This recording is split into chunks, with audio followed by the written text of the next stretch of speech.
Good. Ulam natin ngayon, paa ng manok. Uy, ba't may pa ganun? Ready na natin. Frozen. Paa ng manok sa freezer. 1 kilong paa ng manok, pakuluan muna natin para lumambot. Ito na rin sa kawali natin ikukuluan. Lagyan natin ng isang malaking mangkok na tubig.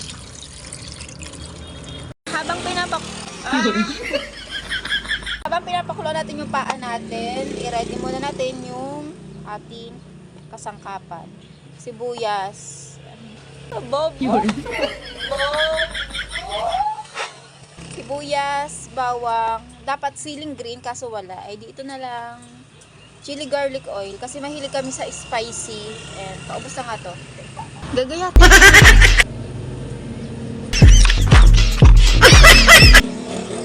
400 years natapos din ang paggagaya. Sama natin ang kuting paminta. Paminta.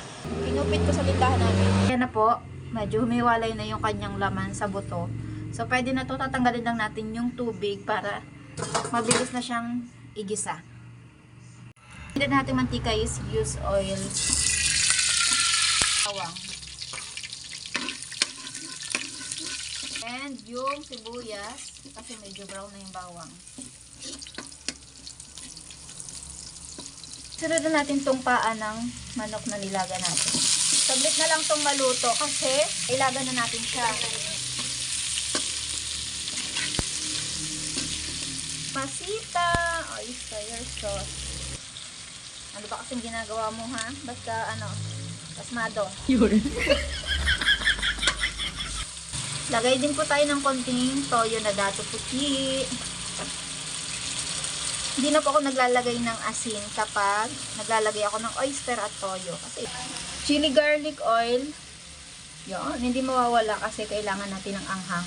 Hoy, pasmado talaga itong aking videographer. Oh, kasi kami sa spicy. Kaya konting anghang lang ito, okay na. Add tayo ng asukal. Pero medyo manamis-namis na sumisipa ang anghang. Suka, dato puti. Ngalay na ngalay ng aking videographer. And add tayo ng konting tubig kasi paiga yung gusto namin luto. And ayan na, kumukulo na. Mala natin. Oh, sarap. Hindi nang kumain. At naluto na nga rin sa wakas. So kain na tayo. Paparami naman ang kain natin dahil nakakamay na naman ang inyong kusinera.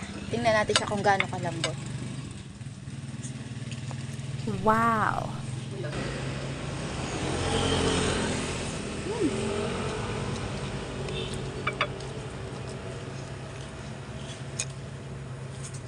Lambot.